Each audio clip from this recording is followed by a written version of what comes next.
লক্ষ কাঁচা বাড়ি পাকা আমরা করেছি। আগামী দিন একটাও কাঁচা বাড়ি থাকবে না, সব কাঁচা বাড়ি পাকা আমরা করে দেব, পাক্কা কথা। এখনো যাদের বাড়ি নলের জল পৌঁছায়নি, আগামী দিন নলের জল পৌঁছে দেব। দুয়ারে স্বাস্থ্য করবো এবার আমরা।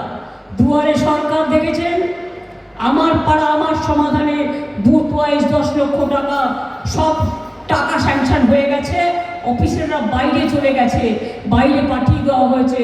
সেই জন্য যেখানে কাজ আটকে আছে তারা এসে করবেন, টাকাটা দিয়ে দেওয়া হয়েছে অলরেডি।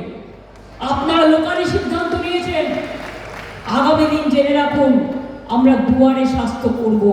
অনেক দূরে থাকেন আপনারা, আপনার ব্লকে ব্লকে, আপনার টাউনে টাউনে ডাক্তার আসবে, নার্স আসবে, প্যারামেডিক্যাল স্টাফ আসবে।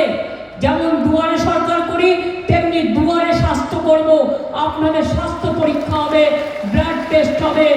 আপনাদের যদি কারো খুব কঠিন রোগ হয় তারা নিজেরা ব্যবস্থা করবে, যাতে ট্রিটমেন্টের ব্যবস্থা সরকার করে দিতে পারে। লোকপ্রশাসন শিল্পী আছে আমার, তারা আমার গর্ব, তারাও 2 লক্ষ আছে। যেমন ইমাম মুয়াজ্জিমদেরও আমরা হেল্প করি, আমরা পুরোহিতদেরও হেল্প করি, আমরা লোকপ্রশাসন এবং শিল্পীদেরও হেল্প করি।